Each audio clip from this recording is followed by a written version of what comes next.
Should we start it?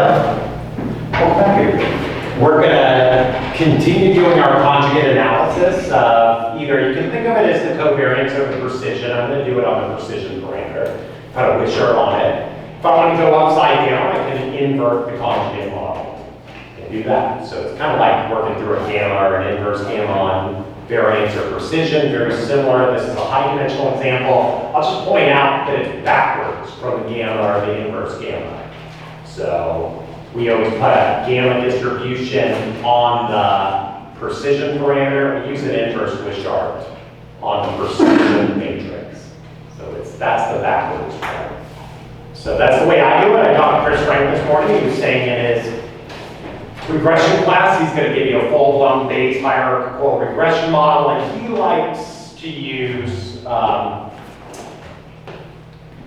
inverse Wishart on the covariance matrix, and I like to flip it upside down. There's a paper that I cut online called Precision Matrices or something like that, and it kind of just tells you what the zeros of a precision matrix look like. We'll look at that very quickly. I'll spend 5 minutes on it sometime this week, just glancing at that. They tell you about conditional independencies. I'll tell you about a few models and try to give you some examples so that makes sense to you. We all know what covariance is. So you can have dense covariance matrices, but when you invert them, they can have special zeros in there, and the zeros are going to be really important things.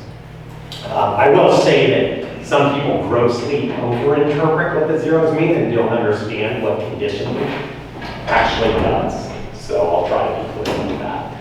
If you've taken an undergraduate class in regression, you might have learned about the partial covariances. So those things, those are the zeros in a precision matrix. So I remember learning about that stuff when I was a kid. Took some regression class and told me all about those partial covariances. And I thought they were really cool. And then in grad school, I got to see them again once I flipped over covariance matrices. And they're the same interpretation. And that's the document that I wrote up for you. It's giving you that interpretation. I'll try to reinterpret that for you. But that's just there to help you. There's also another paper online, the Gelfand and Smith rat model. I kind of said I might give you a quiz today saying just what's that paper about.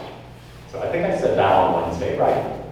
So I asked you guys to look at the paper, at least read the title and maybe the abstract, because I'm going to have you untangle that paper and try to implement it. So it'd be very helpful to at least glance at it and know where we're going. So what's that paper about? Somebody help me out so I don't say quiz. Pull out a piece of paper. Anybody want to save everybody from the experience? I would say it's about how you got a very complicated model but you know the parameters fed into the model. It's far easier to do a Gibbs sample on the parameters to then work out the entire distribution. That's a little bit. So what's the hard question in the paper that they're trying to answer and address? It's kind of the interesting part of the paper that's a little bit more difficult than you'd see in most regression models.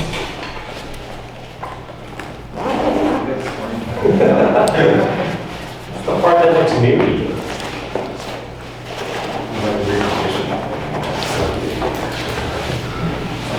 Sadly, easy to do a bunch of conditioning. We'll look at it. So, okay. How many of you glanced at the paper at least? Okay. Glanced at that paper. I'm going to quiz you on Friday here. So we'll do a review session this Friday. I'm going to give you a quiz just to prep you because we have a midterm coming up.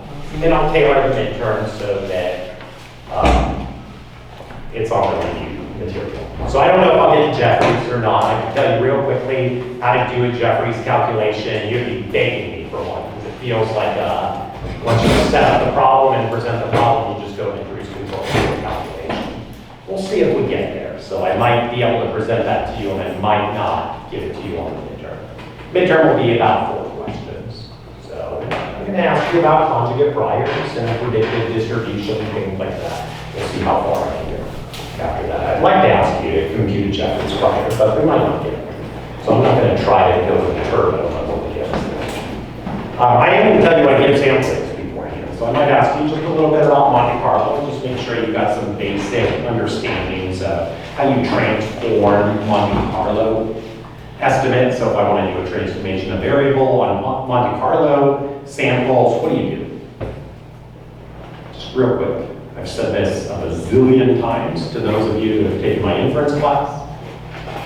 You just plug it in. No Jacobian required or anything like that. So I'm going to ask you easy stuff where it's like really easy to compute something, but see if you actually know what you're doing. And I'll try to give you the answers to the exam. So we'll do a review session this Thursday. We'll do one next Thursday as well. So 2 in a row. Get us up to speed, and then we can feel good with the rest of the semester and kind of relax before our final period. So a little bit up the pace for a couple weeks. Okay, I'm going to tell you what Gibbs sampling is. So just real quick, this was his comment about they tried to do some Gibbs sampling and maybe weird conditioning. I'm not sure what Dylan's saying. I like the word weird too, but we all mean different things. So the idea is that there's going to be a bunch of parameters that show up in a model. Anytime you see this and you think that's data right there, and I'll tell you what I'll just call it data. Data. I usually call that CapEx, but we'll probably change the notation a little bit.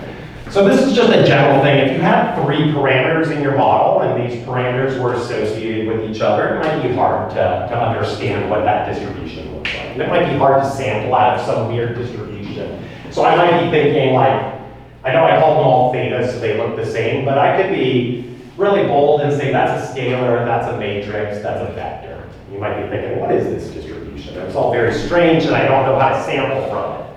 So definitely can't visualize that. Maybe not if it looks like a matrix, a vector, and a scalar. And I don't really have an understanding of what this joint model is. Gibbs sampling does this. It says if you can sample from this distribution, theta B, theta C, given the data. So if you can sample from this distribution, and you can sample from this distribution,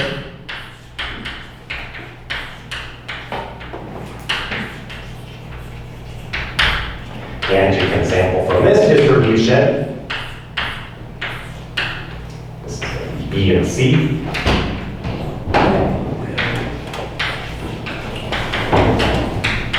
If you can sample from these 3 distributions, then you can sample from that eventually. And so no big surprise. So I just want to point out, these are called the full conditional distributions. And if I had 5 parameters in here, I would have 1 here and I'd 4 over here. So when I condition on all the remaining parameters in the model, I call them full conditional distributions. So these are 3 full conditional distributions.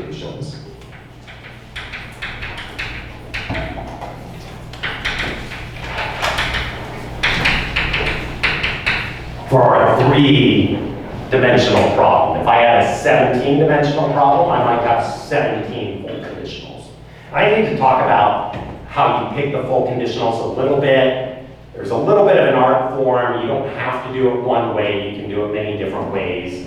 The order in which you sample from these presumably doesn't matter. It can matter a little bit, you know, in a theoretical sense, but in an engineering sense, you'll never detect it. So basically, you can turn a hard joint problem into a sequence of what I would call full conditional problems. So if I were thinking about this as maybe 3 different scalars right here, then I would have these 1-dimensional distributions that we're working with. Does this look like anything you've ever done before? Have you ever done anything like this before? Or instead of trying to solve the full problem, you've broken it up into sub-problems that are easier to solve? Like that's taking doing tiny maximizations to get to it. I see what you're saying. Okay, the maximization part. Yeah, when you maximize, so it doesn't have to be for the EMF algorithm. Any maximization problem, if you're maximizing over a big joint space, you might sit there and say, well, I'm going to maximize in that direction, and then I'm going to maximize in that direction, and then I'm going to maximize in that direction. So that's like steepest descent, right? So a greedy sort of search. And then eventually, if you're going up in all 3 of the dimensions, eventually you'll reach the top of the hill. There's like a theorem that says that. So I've always known this there. Keep putting one foot in front of the other, you'll eventually hit the top of the mountain, as long as you're constantly going up. So a little bit. So they don't have to be super efficient algorithms, but they'll get you to the top of the hill. So maximization procedures, we've seen that before, where we break big joint maximizations into sequences of easier maximizations, and they'll converge to the right thing. Where else have we seen that concept? I've seen it like in every class I ever took when I was an undergrad. Hard problem, break it down into a bunch of small problems. But this sort of format, have you ever done anything like that in any other algorithms? Integrated expectation. Yeah, but I would say you're touching things a little bit different. So you're not doing the same thing in every layer there. But maybe I could expand my brain to drop that into a problem like that. I'm thinking of linear algebra. Just when you did matrix solves. So how do you matrix solve? If somebody does this, AX is equal to B, and they want to know what's that, how do they teach you to do this? I guarantee they do not teach you to do this. Form the inverse times B. Bam. So you don't invert the matrix. If you do this in a grad numerics class or computing class, you fail. So if they spot the inverse in any of your code, you're already out. Something like that. That used to be really, if you write inverse in the code in some of these classes, you fail. So I never did, so I don't know if it's really true. I just made sure I understood the point. Usually we don't do the whole thing at once.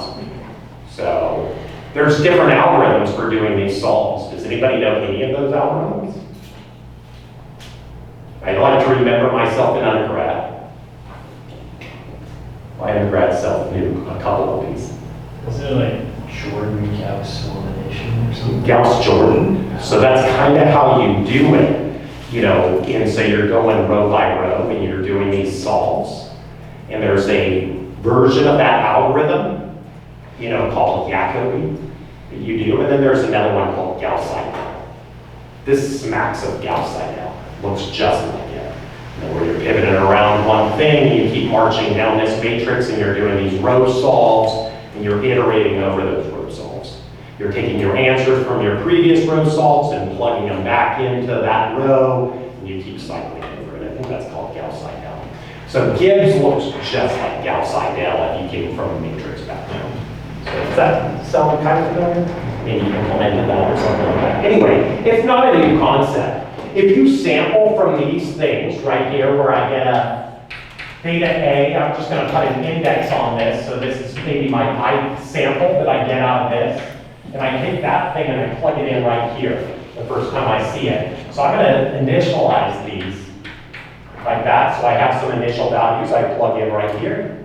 I get that one out. I plug this one in. This is my I iteration. This is going to be my I-1 iteration when I take this thing off. So I start with that. I still have a 0 iteration right there. I haven't sampled that. So this one's been updated. I plug that in. Now I get a theta B out of this.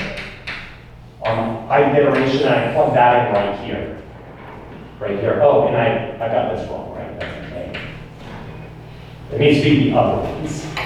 So now I've got an A and I can plug that one in here too. So this is I, and this is I. And I throw this into a big for loop.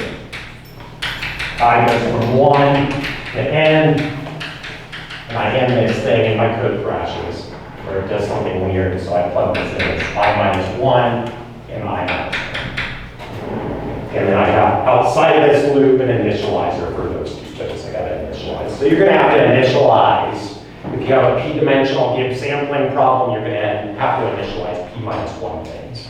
And here's kind of a cool result. If I just keep sampling from these, there's my theta ci over and over and over again. They're not joint draws on the first iteration, but eventually this converges to joint draws. So that's kind of cool. And I'll give you some version of a proof of that. I don't want to go super deep because then I have nothing to teach in a Monte Carlo class later on. But there's some theory telling us why this works. And I'm going to tell you a little bit about that theory. I'm going to tell it to you in terms of another algorithm, the Metropolis-Hastings algorithm, and then I'm going to explain this algorithm as a subset of that algorithm. You'll see that. So right now, it's just from introductory perspective. Gibbs Sampler, you just do this over and over again, and you make sure this number, and I'll call this K, so you don't confuse it with sample size right here. So K should be big. How big is big? Until this thing converges. So you monitor certain things, like maybe the joint expectation. And you make sure that that thing is finally converged to something. But keep in mind, these draws aren't converging to a value, they're converging to a distribution. And so, if all of a sudden your stuff converges to a number, you have an error in the code. That's not good. So convergence to a distribution is a different concept. But if you converge to a distribution, then there's things that are fixed that it should converge to, like maybe the expectation. So I say anything you're willing to report, you make sure that it's converged. What do I mean by converged? If I double that number and I look at what it's converging to, if that's not changing by much, and by much has to do with the tolerance you're willing to specify on everything, then I would say it's converged. So how do you really do this in practice? You start from different locations, you run it for a bunch of times, and you make sure you're converging to the same thing. And if it's not winding up in some central distribution, it's called stationary distribution, then you need to run it longer, or you need to go and debug your code, or you need to check your math and make sure you coded up the right thing. So, and that's the life of an MCMC. So this is part of a class of algorithms called Markov chain Monte Carlo. So does it matter what you pick for the D and the C, the actual values, or is it supposed to not matter? Does it ever matter? I don't know. Does it matter in any other algorithm you've ever done? So take Newton's method. Does the starting point matter? Yes. Yes, it always matters. So if you start those points in the stationary target, it will converge much faster. But if you're way off in the tail of the distribution, you're going to have to walk up that tail and finally converge. So yeah, it does matter. And so what are good starting points? The way I explain it in class first is I want you to pick really bad starting points and make sure your code converges. So the example I'm going to give you for your homework that's on your homework right now, it'll converge in 1 or 2 steps. So when I run the code next time, my code is going to converge very slow, and I'm going to tell you what I'm doing to the code to make it do that. I'm actually exploiting the theory to make sure it converges slow so you can see the dynamics. Then you're going to come back and say, my thing converged in 2 steps, is this right? And I'm going to say it is right for the example. So the homework example should be really easy. Can you ever choose starting points so bad that it doesn't converge? I suppose so. So let's say that you're evaluating likelihoods. If your thetas were so far away from the range of plausible things and you introduced a numerical error, then yes. You know, then all of a sudden it doesn't understand that this number is like 0.000000002, and instead it thinks it's 0. You know, or an inf gets thrown, or an and gets thrown. So depending on how you write the code, yeah, it's possible. Theoretically, no. So theoretically, it will converge. But what does that actually mean in practice? It might mean non-convergence because of the finite precision of a computer or your lifetime. So I've been able to build MCMC problems where I'm like, this is going to converge with my grandchildren are fully grown. I don't even have kids, so you do that. So, it'll never actually happen. So I like creating problems for the future generations to solve, but it's not my MCMCs. So we'll talk about that. But yes, it's possible in practice to do that, but in theory, that's a different story. So we want the theory to tell us what should happen, and if it's not happening, then we have to become engineers for a minute and fix our code. So, getting the full conditional distributions for most problems pretty easy, or? Conjugate problems are really easy. So the problem I give you on the homework is I want us to study this problem. Pi mu and phi, that's the precision parameter, 1 over sigma squared, where the xi's are coming from a normal. Mu and sigma squared is equal to 1 over phi. Given all of our data, so a problem we've been kind of looking at, we worked this out. We've already done that, that's subnormal. And we worked this out.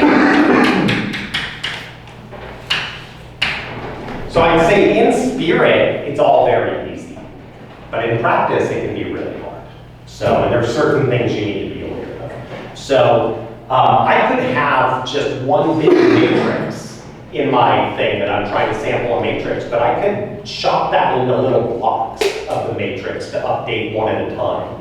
You can imagine if I were trying to update a whole matrix worth of values, you know, all of the n by n values could be, n by n minus 1 value could be really great. And one of the values in that high dimensional matrix could be out of the posterior stationary distribution. And you'll reject the whole thing in a metropolis Hastings setting just because of the dimensionality of the space. That doesn't exactly pertain to Gibbs Sampler the way I've written it. If you know how to sample from it, it's easy, but a lot of times you won't know how to sample from those distributions, the full conditionals. And then you have to run a sub-algorithm, and I'm going to teach you what that is as well. So I would say in spirit, MCMC is just one theorem, but in practice, it's several books. So, and knowing how to extend all that general theory. Once you get good at it, you're like, oh, this is all just the same thing. But you need to see lots of examples and lots of ways of updating full conditionals. So I'm going to give you an easy version of the conversation, and I'll try to warn you that problems do get more complicated. And that's why I like to start with an easy example that you can mimic, and I like to slow it down so you can understand convergence, and then you really do need to check this stuff. Even though the first example you're going to get, you're going to go, this is really simple, this is great, it's overly optimistic. Okay, so that's where we're going with all of this, in case you guys are wondering.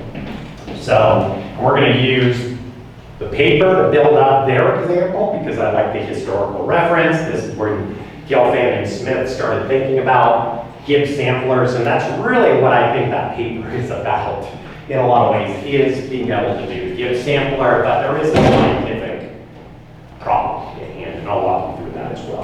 What I'd like to do first is just give us a little bit more experience with the Wishart distribution. So keep in mind, this thing right here is K by K, positive definite. That's true for omega as well, so that's also true for omega inverse. So if you've taken some linear algebra, if it's positive definite on omega, it's positive definite for omega inverse as well. The eigenvalues for an inverse problem or whatever values. You can prove that. So, and this is just a scaling. And that's kind of measuring how spread out the whole problem is. So that's like your diffusion. I tend to think of omega as your centering matrix, where it's centered, but this is the expectation. So the scale appears in here. So if you want to remove it, you reparameterize the problem, you draw a little gamma under that, and it'll cancel out. And then you can center everything with the omega. You don't have to think about that for the homework or ever in this class, but if you ever want to have good interpretation of that parameter, you can isolate it if you like. Just by reparameterizing this problem. You see both of those things pop up there. So omega has something to do with how the way I've written it down, where everything is centered. And then there's a variance formula. You can't write it down for the whole variance matrix, but you can do it for the individual things. So I wrote down the formula last time, and it's not too hard to remember. It has to do with the ij elements of omega, you add them together and you square something up. You can look up on Wikipedia what it is, or ask me right after class, but we're not going to use it anywhere in the class. Also, I'm not going to test you on this, so no Wishart on testing, but I will ask you to use this in the class. So you're going to be implementing this. This part you never need to remember. This is just a generalized gamma function in k dimension. It's what happens when you integrate over the kernel of the distribution. It's just a normalizing constant, whatever that thing is. And when you're integrating over a matrix, you're integrating over all the unique elements in that matrix. And that's all it means. So if you just think about when you take derivatives over vectors, you take partial derivatives. All the elements of the vector going backwards is the same concept. I think that's all I want to say about that. So we'll just pick up with the problem, and this is very similar to what you're going to see in the Gelfand and Smith problem. It's just a little bit more generic. So let's just walk through the conjugate analysis on this. I'm just going to reformulate a likelihood and make it look like a Wishart, just like we did last time. So we're going to recycle the steps, and then we'll do the last part and multiply the prior into the likelihood. So our likelihood function, and I could write this for sigma or sigma inverse. I like to write my likelihoods in terms of sigma inverse, so I'm going to use sigma inverse. I've got mu in here, and I've got all of my data. So just keep in mind, our data are xi's, those are vectors. We probably need to give them some dimension right here. This is going to be xi1 down to xi, let's call it p. So my p is my k over there. Do we want to switch that to a k or keep it as p? I don't care. This stuff used to bother me when I was on the other side of the classroom. I tend to think of, I'm going to switch to p eventually. I always think of p as the dimensionality of the problem. We'll just call it this. So this is what k is over there, what it would be. So that's the dim of the problem. Right here, and this thing is going to be a p by 1. And this is going to be a p by 1 as well. So this is coming from a multivariate model. So again, I'll just write down what this all looks like. I goes from 1 to n, that's sample size.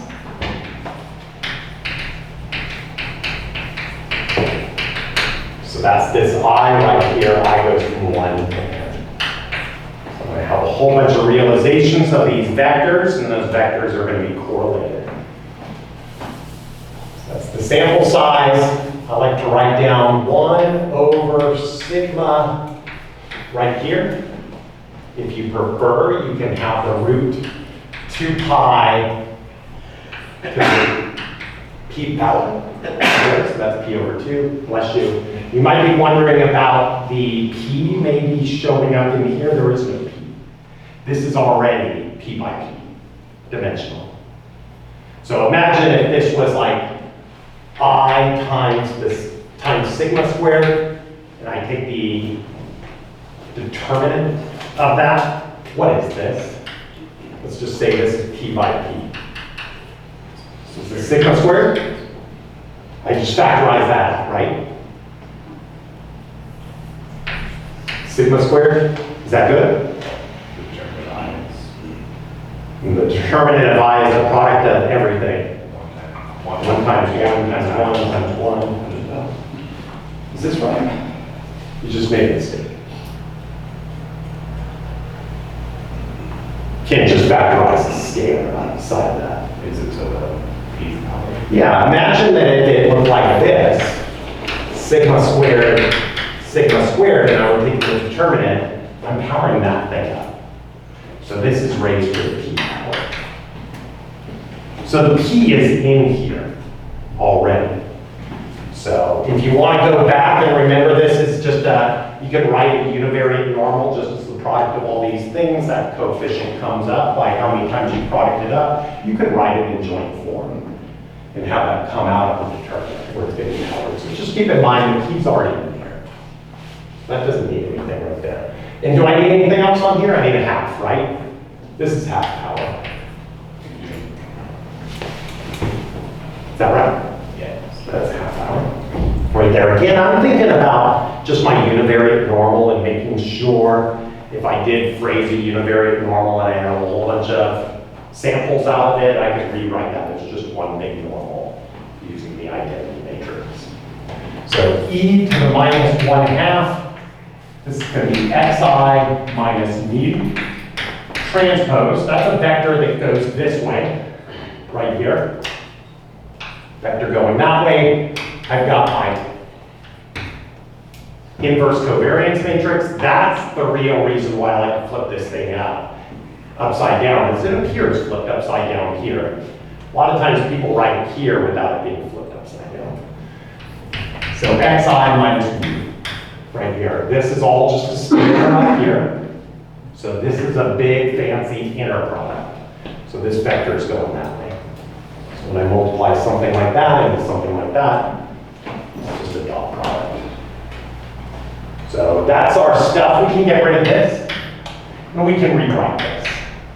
I'm going to write down proportional to I goes from 1 to n, sigma inverse. I can just drop that in there. You have a permission slip to do that. So that's a property of determinants. I need the half power on there.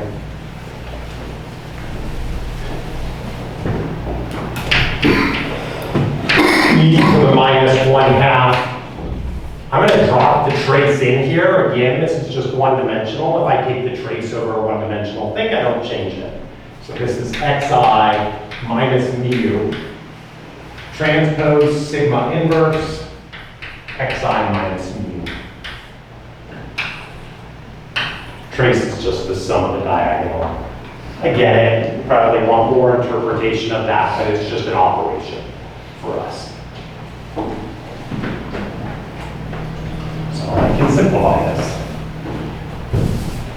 Keep in mind when I'm taking traces, I can do cyclic permutations, so I can bring that right over here. I'll be good to go. Or I can bring this back and put it back the other way. Or I can do it a couple times and get it looking just the right way. So I'm going to rewrite this. This is going to be sigma inverse to the n over 2. E to the minus 1/2, there's going to be a summation in here. I goes from 1 to n. And then I'm going to rewrite this, and I'm just going to push this one back here. So cyclic permutations are legal under traces. That doesn't change the problem. You'll prove that on your homework. That's probably the easiest proof I'm ever going to give you. So just sum the diagonal. Or just work it out in a 2x2 case and do some version of grad school induction. If you don't know how a formal induction proof works, that's fine with me, just as long as I can see you understand what the steps are. You can convince yourself it's true in general. So if you get to the point of convincing yourself and you have some notation that matches that, that'll probably be okay. So it's in your undergrad later on in the books. So this is going to look like this, xi minus mu, xi minus mu transpose, sigma inverse. And then I just have one more step that I can slide that sum in here. So the sums of traces are traces of sums. You still have the trace there. The trace is there, yeah. Yeah, that would not have been allowed without the trace there. That would have changed everything. I want to just point out what the dimension of this thing is. What does it look like? What's the dimension of this?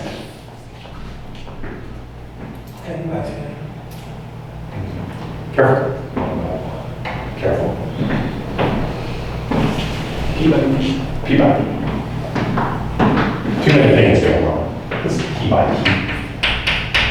And it's there, summing it n times. The dimension of these vectors are P vectors. So 1 by P's times P by 1s or 1 by 1s, and you transpose everything with P by P. So this is starting to look a lot like what we have on the board. I'll write down just one more step. Sigma inverse, n over 2, e to the minus 1/2, trace, sum, I goes from 1 to n, xi minus mu, xi minus mu, transpose. Let's just put this into a big block right here. It's a random variable. This thing looks like that. Or this part is this thing. So let me just ask you, does this look familiar to you? Let me ask you a similar question to what I asked when we were studying precision and the scalar form. So let me ask a slightly different question. How do you estimate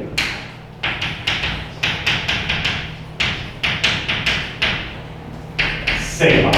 I'll put it on the traditional scale with x1 to xn. Again, these are all vectors. So what do you do? So if somebody walks into your office and says, I got all these vectors, and I need to estimate how well they're correlated, meaning the elements of those vectors, how they're correlated with other elements and other vectors. We've got a whole bunch of them. So I could probably grab the first element out of things and correlate it with all the first elements, and then do correlate it with all the other elements of everything, and tile up a matrix, and look at all the covariance of all the elements. Be careful when you do that in analysis. If you have a whole bunch of observations, I want to see how the first elements are all correlated with maybe the 17th element down here.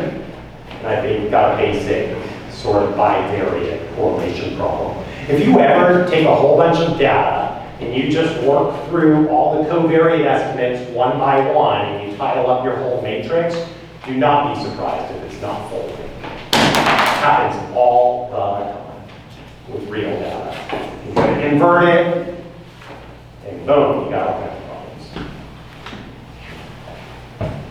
Common problem. See it all the time. This is one of the good ones. It's kind of like when people come to me and say, how do you transform data? I don't know what the formula is. And I'm like, well, it depends. How do I estimate covariance matrices? I usually say not that. So how do you do it? Basic multivariate stat class, undergrad stuff, regression class, probably teach you what this is. Is there a way you would probably It might have something to do with it, but how would you do it? If I just gave you all this stuff, keep in mind I'm not giving you mu yet, but it might look like something like that. Through the likelihood. Through the likelihood. Okay, so give me the max likelihood estimate. It's something like that. Something like that. Yeah. You guys don't just on the QE? probably. If this was a one-dimensional thing, I usually look at something that looks like this. Xi minus x bar squared over n minus 1, right? That would be the one-dimensional analog. It's not that much different for this p-dimensional version of the problem. That's a typical sort of estimator. Of course, we can't square things because these are vectors. We don't know what that means. So this same question, where we know all this theory, but we don't know how to estimate the covariance. So what do we use here? Is it just x dot bar instead of mu? That's dot bar. Or just x bar? Just x bar. X bar. We use x bar. I can compute it fast. It will not estimate that. It'll estimate No, the I'm mu. saying in place of mu. Oh, I see. Yeah. Okay, gotcha. So we know we want this formula right here. Maybe some x bar stuff in here. X minus x bar. Xi's minus x bar. Transpose. This is an outer product. This is the matrix, so it makes sense. So we do it this way. I goes from 1 to n. And what do you normally divide by here?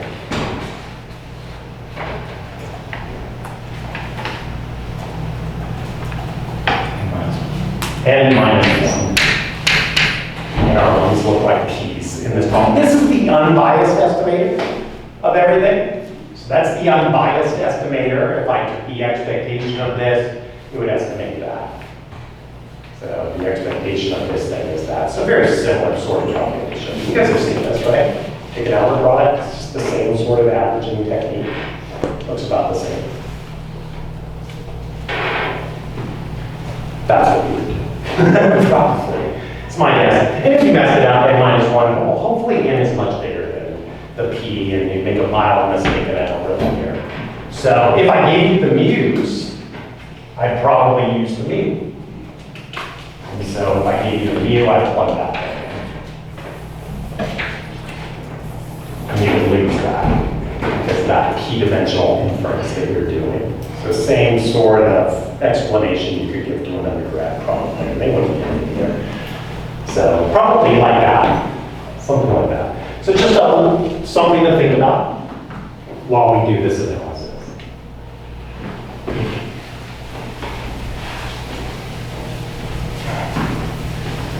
Let's just take likelihood and multiply by the prior and see what we get. So our posterior distribution for our precision matrix, given all of my data, I'll call it the x's and my mu. You can see where I'm going. All this stuff we've learned, we can use those distributions to set up Gibbs samplers. So we work through these and we don't have to integrate everything out beforehand. So that's what Gibbs samplers are effectively doing for us. So this is going to be proportional to the likelihood of sigma inverse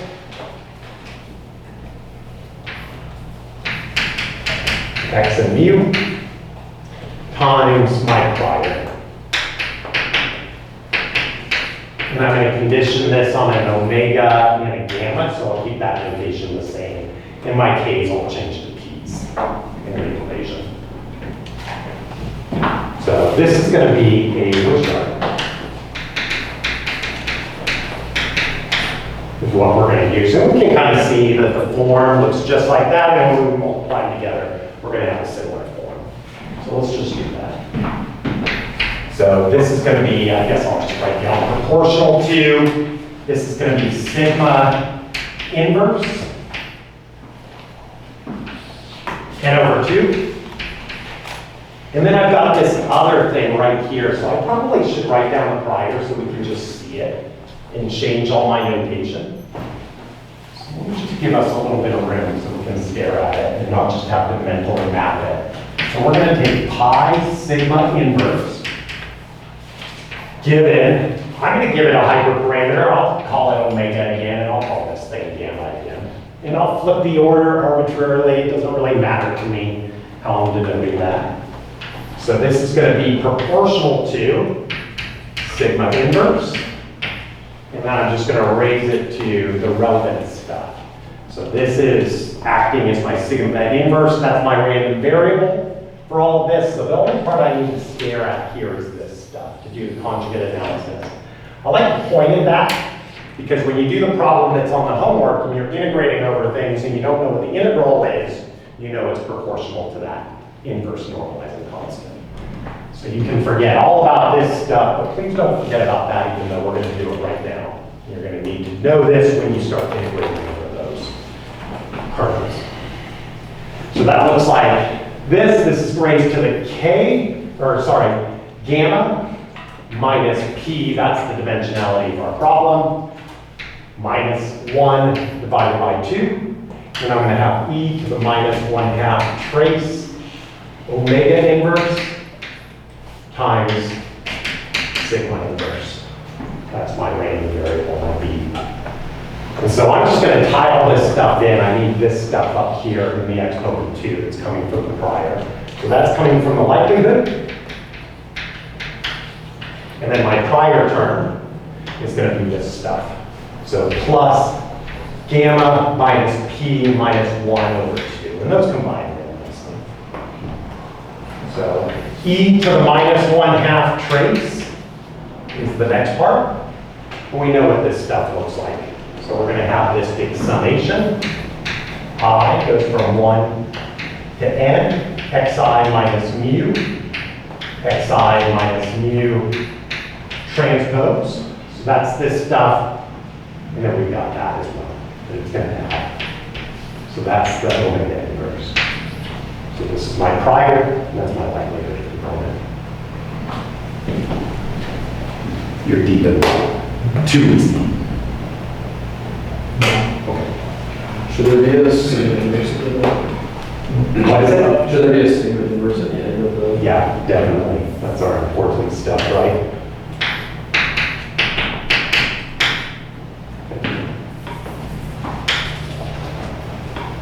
And then I can call it what it is. This is going to be in Wishart. It's going to have some parameters. I guess I talked about gamma first, so I'll at least put this in the right place. That's identified by staring at this stuff right here. So what is our parameter that we're looking for? We're looking for the analog of whatever that thing is. Keep in mind the dimensionality needs to be there, so we recognize it as this stuff over from it. And this is going to be n plus gamma So no big surprise right in here. So n plus gamma shows up, and we've already got the p minus 1.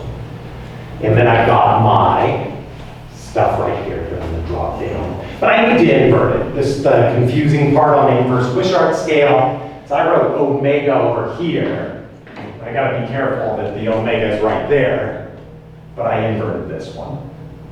Again, I won't ask you to memorize any of this, but I want you to be able to look up tables and be able to do this sort of manipulations. So this looks like this. Sum of the xi's minus mu, xi's minus mu transpose plus, so just a little bit of room here. This is going to be omega inverse.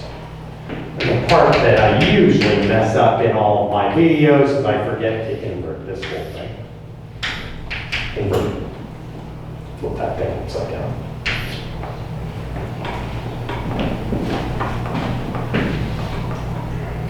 Why did I invert it? Because if I stared at this thing right here, I want to know what the inverse is of that over here. So that's my answer. Give myself some room so we can stare at what the expectation is and just see that it makes some sense.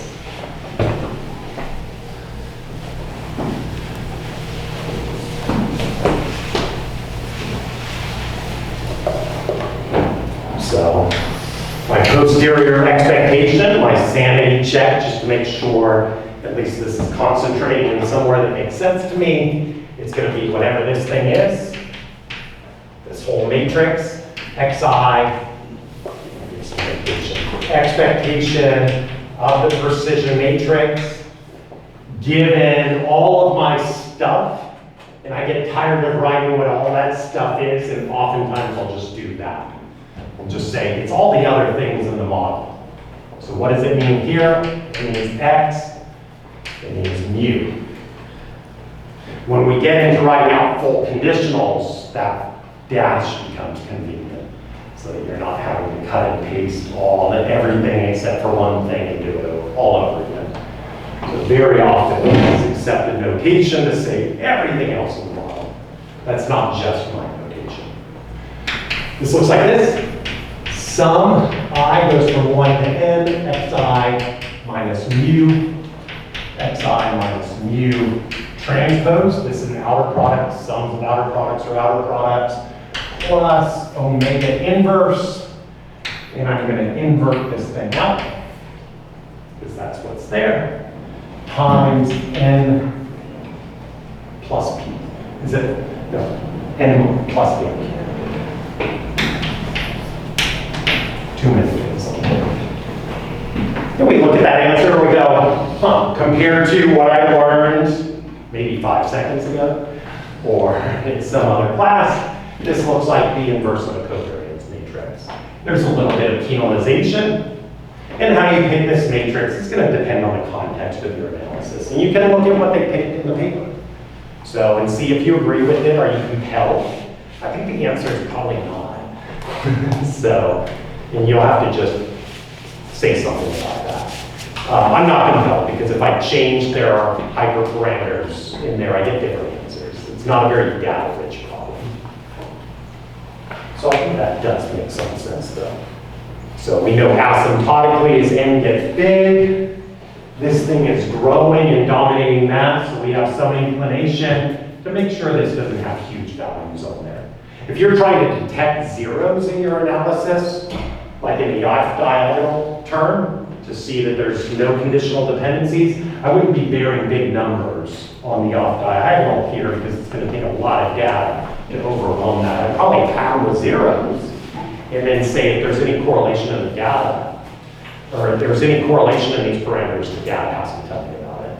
If I knew in a particular analysis that certain groups of things were correlated, then I might be inclined to say there's some structure I expect to see. If you're data light, imposing that structure will give you power. But it also biases the heck out of everything if you're wrong about it. You have to be careful. But in general, this answer kind of makes some sense. You might not want that to be huge as well. So you can see some impact of the prior just by looking at how it relates to the data. Same thing that we did with. I guess that's it. So I want to start off next time with the Gelfand and Smith paper. I'm going to tell you just real quickly the first step in their paper. So Gelfand and Smith, they would do this. So this is their data. They're going to see weights over time for particular mice, or I think they're rats. So I'm just going to call this T and R. I'll probably change that to an I and J eventually. But this is time, and that's for a particular rat. And what they want to know is how rats put on weight through time. So they're going to look at this, and this is their model. And we're going to beat up on this model and talk about, wow, we would never do this. Those of you that are taking time series classes would say this is the most ridiculous time series model that's ever been presented. But you have to just go back in time and realize the hard problem that existed for them back then, nowadays it's an easy problem for us. But they did this. They say every rat has their own regression coefficient. So I'm going to put a bar on that. This is kind of a baseline where the rat starts, and they have a propensity to put on weight. So, and they're going to regress this on time. So this is actually the time index. So you're thinking of this time index as like week 1, week 2, week 3, week 4, week 5, week 6. And they're just regressing on time. So the way we might interpret this is something to do with the initial weight of the rat at time 0. So you might have that be 0 on the first week, and this has something to do with how much weight the rats are coming into the study with. And that's their propensity in a linear sense to put on weight. And the question, this is the hard question, is they want to know, are these parameters correlated with each other? So they're going to ask this question, that they're going to say this is like normally distributed. They're going to say that it has some mean vector. I'm going to call it alpha 0, beta 0. I'm not going to change all the notation as we work through this problem. And they're going to build this covariance matrix in. And their big question mark is, does the initial weight that the rat comes into the study with have something to do with its propensity to put on or take off weight? We'll kick off the conversation there next time, and you can tell me whether or not you expect that if heavy rats come into the study, do they put on weight faster, take off weight faster, or vice versa? Has nothing to do with their process.